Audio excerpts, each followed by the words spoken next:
Standing Rock, and Flint, Michigan. Please help me in introducing Rich Razgaitis, who likes to go by Raz, so please give a round of applause for Raz. Thank you. Thank you. Good afternoon. Well, I'm going to just share a little bit about how I got into this. So my objective today is not to, I don't know that I can teach you anything after the last 3 days of listening and learning. They say never be the smartest guy in the room. No danger here of that happening. I have a very strong perspective on the tap water state in the United States, the problem with the proliferation of single-use plastics, and how we solve that. And I'm going to talk a little bit about our company that's working to do our part to completely change the way the world drinks water. And this is just one part of an entire ecosystem of the great group that Amy has put together. Thrilled to be here. It's such a privilege to be here. So thank you for just the opportunity to share a little bit about what we're doing. Very quickly, I got involved in this because of my daughters. That was the real impetus. So I lived in San Francisco for about a decade, outside of San Francisco in Silicon Valley. It's a longer story that I'm going to have to keep really short. But the short of it is I was going to their soccer games. And, if you grew up in Ohio like I did, you think everyone in SF just like eats wheatgrass and, wears Birkenstocks and like recycles 100% of the time. And it just doesn't exist that way, right? And so I was taking my kids to soccer games and they're drinking out of single-use plastic water bottles, which somebody brought for them. And then they're drinking energy drinks and sugary, caffeinated, carbonated crap that's dispensed by companies like Coke and Pepsi.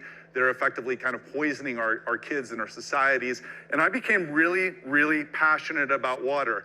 And I'm going to give you a real top level story and narrative around what the problem is in the United States, how we see it, and how we're going to solve that. Number one, Flint. So a lot of people think of Flint as just like a point in time or a place in time. The reality is that I am living in Flint, you are living in Flint, we are living in Flint. And I'll give you some data that supports that. Between the periods of 2020 and 2021, there was a 12-month analysis performed.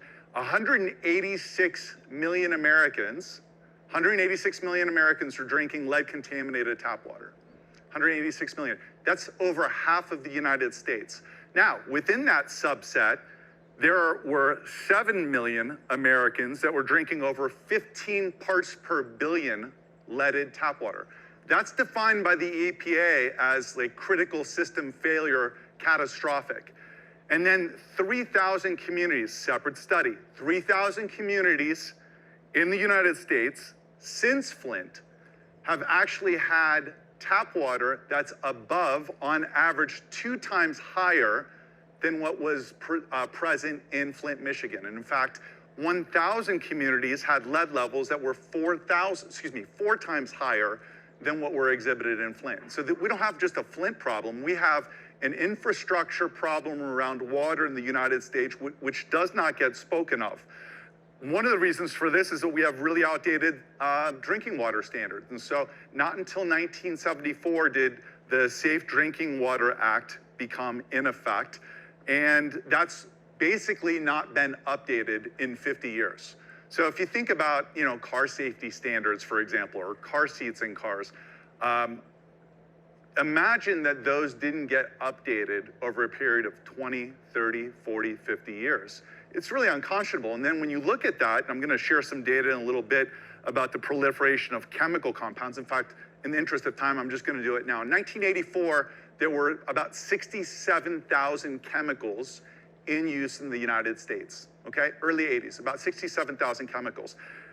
In the last few years, that number has increased to around 87,000 chemicals in the United States. Guess how many of those are covered by the Safe Drinking Water Act?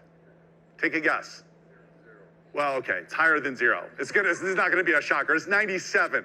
So there are 86,903 chemicals that are used in the United States that are not regulated and not defined by the Safe Drinking Water Act. And so we have a situation now where we can no longer trust the tap. Now, this might be a little bit polarizing for some people in this room because a lot of people are like, well, hey, we have a bottled water problem that's created a proliferation of single-use plastics.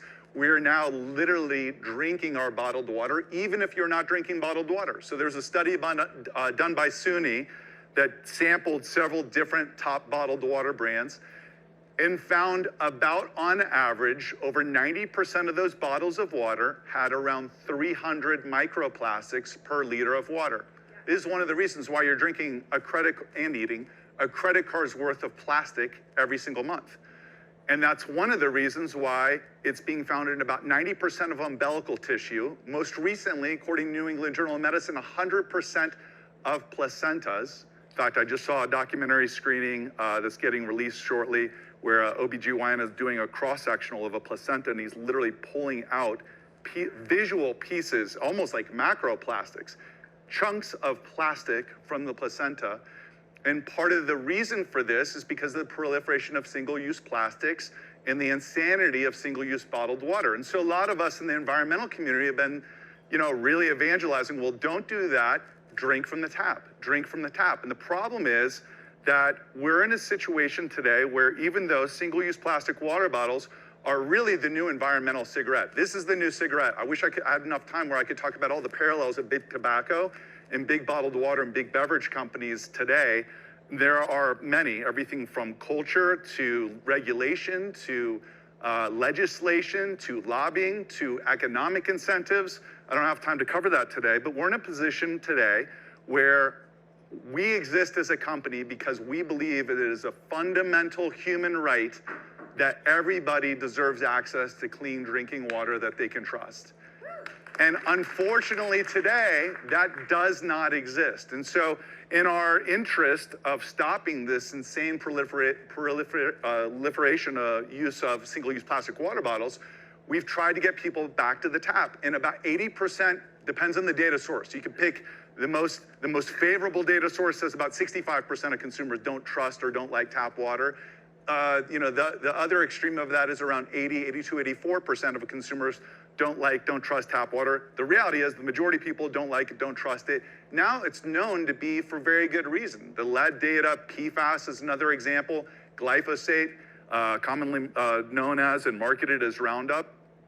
So what we have to do is we have to restore the tap water system in the United States, and I'm gonna share 4 quick points on how to do that. Number 1, plan and invest in infrastructure. It's gonna take $1 trillion in around 50 years to rebuild the infrastructure and to invest in the local municipal water development plants to get water up to snuff where it's safe and clean and also equalized for people. If we do not start today, there will be no tomorrow. So we need to start at some point. It's not an immediate solution, but that's one of them. The second is we've got to update the standards in the legislation. I'm going to give you one example. If you look at glyphosate, for example, you know what? I'll probably use PFAS as well. EPA standards for PFAS are around 800 parts, glyphosate. I'm going to use glyphosate. There are no standards in PFAS in Safe Drinking Water Act and in drinking water consumption. So glyphosate is regulated at around 800 parts per billion. EWG, Environmental Working Group, says that the only safe amount is around 5 parts per billion. And so if you look at the delta of that, who are you going to trust, the EPA or EWG? I'm going to put my money on EWG because there are all sorts of other dynamics and influences in the legislative process that affects EPA. We should tax responsible parties. This is the second to last one. If we taxed bottled water and big beverage, just bottled water, let's just look at that. If we tax bottled water at the same rate that we taxed cigarette companies to help clean up the mess as well as educate, that would generate $10 billion a year that could be rebuilt into infrastructure as well as education. And then the final thing is, and this is the focus of our company today, and you see the product that's out front, is to really redefine the last 6 feet of water line throughout the United States. And that's take available tap water today, put a FloWater refill station, in our case, a refill station, where we radically change that water, where we eliminate all of the toxins, pharmaceuticals, herbicides, pesticides, redefine that with electrolytes, calcium, magnesium, potassium, and create something that consumers want to do. If we ask them to do it because they have to do it, or because it's just good for the environment, or because they're poisoning the oceans, lakes, rivers, and landfills, and it's a solution that they do not absorb or they do not like, they are not going to do it. And so what we need to do is we need to bring people back to the tap, and in the process of that, drive the change and advocate the change. Thanks for the great opportunity to be here and spend time with all of you today.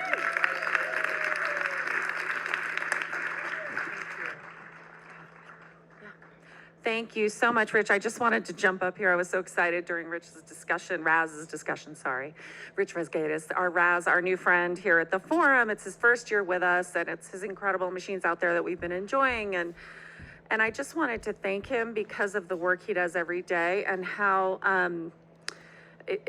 as a new partner with us, I'm just so inspired by your dedication to this critical issue that I think a lot of us had no awareness about. And I just wanted to personally thank him and thank him for being part of the forum for the first time. With that, I'm going to hand it back to the wonderful Emmy Scott to introduce our next panel, which is filled with good friends, Russell Sproul and Rachel Payne and Colin Cavote.